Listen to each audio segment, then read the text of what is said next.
E bom, como eu falei, a gente tem uma certa hierarquia, né, em termos de como os itens de trabalho são desenvolvidos. Então a gente já viu as histórias de usuário, né, que é o elemento menor.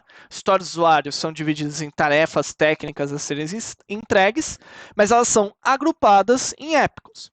E os épicos são os conjuntos de histórias de trabalho que definem um grande bloco que precisa ser desenvolvido.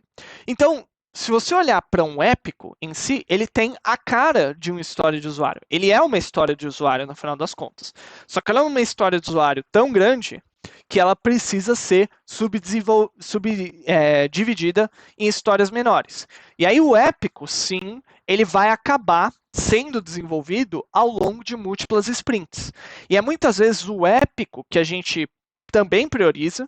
Então, assim como a história de usuário, a gente pode priorizar o épico, a gente também prioriza, né? E é ele que a gente muitas vezes coloca no tempo. Então, é ele que eu falo, eu quero entregar um épico nos próximos 2 meses, por exemplo. É muito comum você ter esse tipo de discussão e a gente vai ver quando a gente for mover, entrar nas ferramentas, como que a gente consegue mostrar um plano de trabalho de longo prazo em cima disso, né? Uh, então, a ideia dele é informar para a equipe de desenvolvimento o que eles precisam fazer para ter sucesso.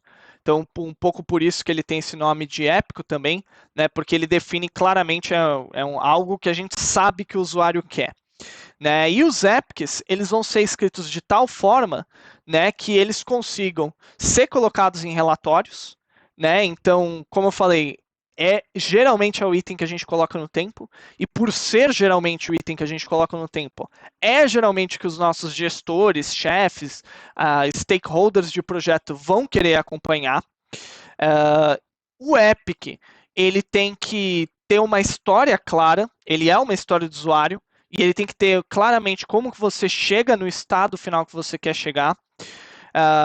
E ele tem um tempo determinado para ser concluído. Então, geralmente, a gente desenha um Epic para durar 3, 4 sprints. Vamos colocar assim. Geralmente é algo dessa ordem de grandeza.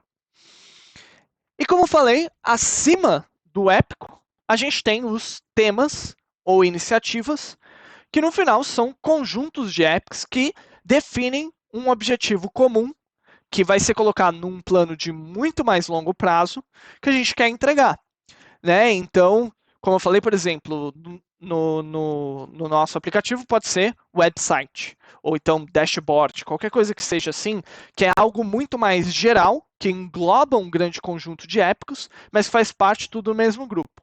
E eu diria que as iniciativas ou temas, elas têm um propósito muito mais organizacional, né, de saber, de determinar grupos de épicos do que ela tem um propósito prático, né? Porque um épico ou uma história do usuário, você sabe que é um item que você vai mover no tempo.